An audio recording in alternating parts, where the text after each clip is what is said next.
thank you for inviting me around to your grooming salon. You're welcome. So we first met because you're on site where we do our dog training classes. And as you know, until I met you, grooming my dog was not something I took very seriously. I don't have breeds of dog that particularly need grooming, and it was something that I did ad hoc as and when I got around to it.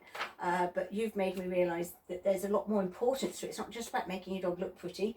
There's a lot of importance to grooming. So do you want to tell me what it is that's important about grooming our dogs? Yeah, absolutely.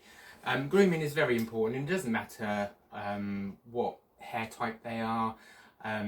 Grooming helps to get rid of all that loose hair that's staying around in their coat, and that helps to regulate their body temperature because that loose hair is down to the skin. The air is not able to get down to the skin to cool them down if they're getting too hot. Also helps with their circulation, the same as if you were to have a massage, you know, the same applies really if you're depending on what tools you're using.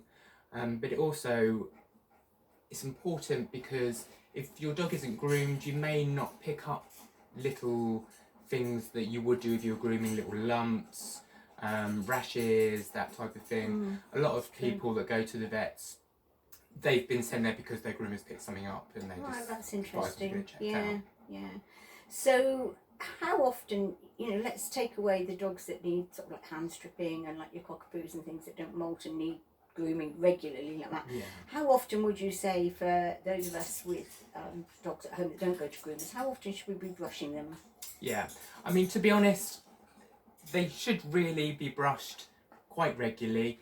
I mean, it all depends on the dog, the time of the year. It used to be the case that you'd have a summer coat and a winter coat. It would fall out, especially with the short-haired or the double-coated breeds. Yeah. With the climate that it is now, with central heating, air conditioning, it does mean that there isn't a set molt period for dogs, so they could continuously molt all year through. And then it all depends on how much you're noticing hair around if they're longer, you may notice hair around if they're scratching.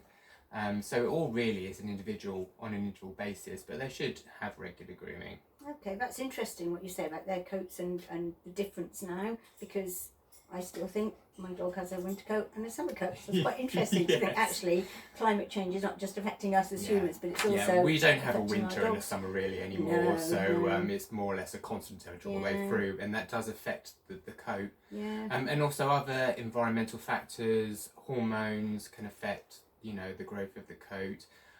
So it's more on an independent basis. I mean, I do have a Labrador that comes in once a month to be groomed because he just continually shreds. Right, okay, so it's just about monitoring our dogs really, just keeping an eye, making sure they're comfortable. So is it true that you shouldn't bath a dog too often because it takes all the natural oils out of their coat?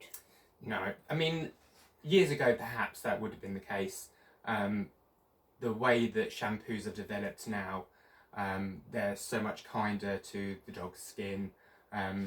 It has the correct pH levels, so it does mean that you can groom them as often as we would wash our hair, basically.